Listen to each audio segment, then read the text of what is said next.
요즘에 또 그 주요 기업들이 네. 그 인공지능 한참 유행인 챗 GPT 막 차단을 하고 있어요.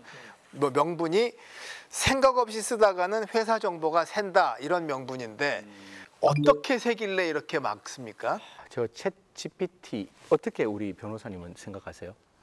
필요하다고 생각하세요? 저는 조금 쓰긴 해요. 근데 편리하기는 하거든요. 그렇죠. 예. 이게 그런데 이 챗 GPT가 가지고 있는 첫 번째 원칙은 정보가 있어야 그 정보를 솔팅해서 나에게 네. 유효한 어떤 상황으로 만들어 주는데 그 챗 GPT에 이제 쉽게 말해서 제가 지금 뭐 어떤 나라와 안보에 관련된 어떤 논의를 하고 있는데 그 나라의 그 정보를 그러니까 그걸 잘 만들어서 주고 싶은 거예요. 그래서 그 정보를 딱 챗 GPT에 집어넣고 나 지금 이렇게 안보 관련된 지금 회의를 해야 돼. 그러니까 한번 그 보고서 만들어 줘라고 하면 챗 GPT는 너무 행복한 거예요. 이거 없는 정보니까 얼마나 막 진짜 자기 몸 안에 완벽하게 이렇게 딱 흡수할 거 아니에요. 왜냐하면 다른 사람이 이 정보를 요구하면 그걸 만들어서 줘야 되는 거니까. 그러다 보니까 굴지의 기업들이 가지고 있는 산업 비밀들이 자칫하면 이 챗 GPT를 통해서 활용될 수 있다는 생각들이 많아서 기업들에 대해서는 굉장히 이 부분에 대해서는 좀 얼러트,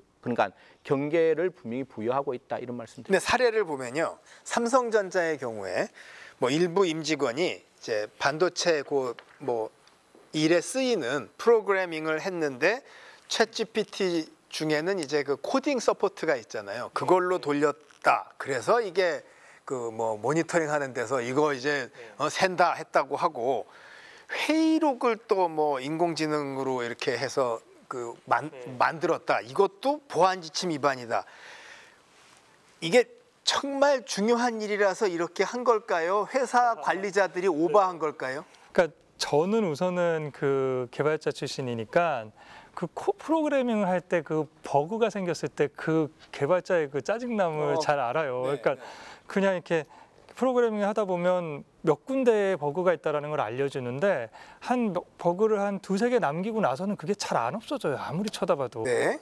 근데 챗 GPT 하는 게 결국은 딥러닝에서 학습해서 배운 거니까 내가 그거를 이제 거기다 올려놓으면 통상적이지 않은 부분을 알려주지 않을까. 네. 그러면 거기가 보통 코딩이 잘못된 부분이 아닐까라는 생각을 딱 할 수 있을 것 같아요. 그러려고 만든 거기도 하고. 네. 그래서 너무 이용하고 싶은 생각은 들 것 같습니다. 그래서 실제로 그 지금 삼성전자에서 대부분의 이제 그 이제 공간에서 이거 막아놓고 있는데 아까 제가 말씀드린 그런 용도로는 막아놓는 거가 또 맞는 것 같기도 하고. 옛날에 없을 때도 저희들 잘 했기 때문에 뭐 하는 거는 맞는 것 같은데 제가 생각하고 있는 거는 챗 GPT가 저는 굉장히 무서운 그 기기 중에 하나라고 생각을 해요. 제가 챗 GPT가 나왔을 때 두 가지를 생각을 했습니다. 하나는 챗 GPT가 범죄에 얼마만큼 어게인스트 할 수 있을까? 범죄를 어떻게 막을 수 있을까? 또 하나는 얼마만큼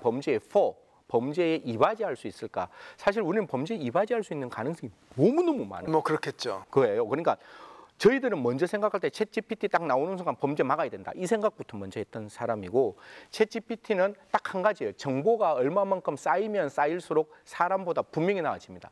라는 생각 때문에 저는 기업에서는 우리가 갖고 있는 기본적인 그러니까 늘상 했던 업무의 효율성을 올리는 정도로 챗 GPT를 써야지 그게 아니라 새로운 정보를 집어넣어서 그 새로운 정보가 챗 GPT는 우리나라 것도 아니잖아요.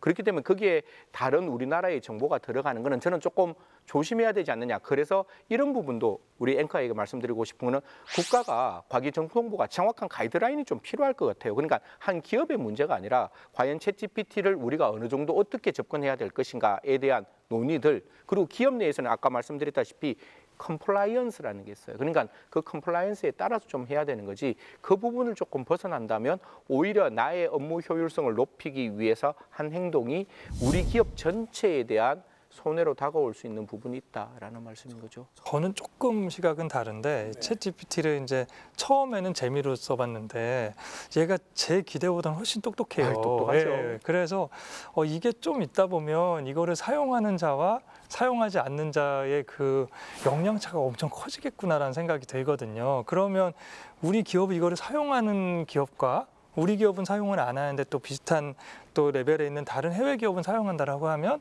또 영향차가 또 커지지 않을까라는 또 걱정이 있어서 우선은 이 똑똑한 챗 GPT를 어떻게 좀 가능한 한 좀 쓰는 방향으로 좀 방향을 잡고 그 쓰면 뭔가 리스크가 있을 테니까 이러이러한 걸 좀 막는 쪽으로 이렇게 접근해야 되지 않을까. 안 되고 조금 열어주는 이런 게 아니라 이게 이제 못하게 하는 관리자가 면밀하게 검토해보고 못하게 막은 건지 그렇죠. 자기는 코딩도 안 하고 회의록 작성도 안 하고 무슨 저 번역할 일도 없는 사람이 그냥 에이 못하게 해 이런 건지를 봐야 된다는 얘기는 네.